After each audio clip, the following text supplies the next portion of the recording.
വാക്കുകൾക്ക് നമ്മളെ വളർത്താനും തളർത്താനും കഴിയും. അതേപോലെ നമ്മൾ കൺസിഡർ ചെയ്യുന്ന മറ്റൊരു ഏരിയയാണ് മറ്റുള്ളവരുടെ വാക്കുകൾ കാരണം നമ്മളുടെ വഴി തിരിച്ചു വിടുക എന്നൊരു പ്രോസസ്സ്.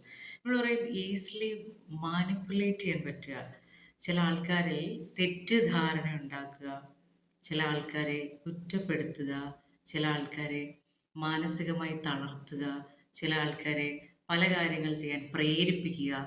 ഈ പറയുന്ന കാര്യങ്ങളിലെല്ലാം ഇമ്പോർട്ടൻ്റ് ആയിട്ടുള്ളൊരു പാർട്ടുണ്ട് വർത്തമാനങ്ങൾക്ക്, കമ്മ്യൂണിക്കേഷൻസിന്, സംസാര രീതിക്ക്. നമ്മളുടെ ജീവിതത്തിൽ നമ്മൾ മുന്നോട്ടേക്ക് കടന്നു പോകുന്ന ജേണിയിൽ നമ്മൾ എടുക്കുന്ന തീരുമാനങ്ങൾ, നമ്മൾ ചെയ്യുന്ന പ്രവർത്തികൾ, നമ്മൾ കീപ്പ് ചെയ്യുന്ന റിലേഷൻഷിപ്പ്, നമ്മളുടെ ഉയർച്ചകൾ, നമ്മൾ വേണ്ടെന്ന് വെക്കുന്ന കാര്യങ്ങൾ, നമ്മൾ ചേർത്ത് നിർത്തുന്ന കാര്യങ്ങൾ, ഇതിലൊക്കെ ഈ മാനിപ്പുലേഷൻ എന്ന കാര്യം വർക്കൗട്ട് ആവുന്നുണ്ട്.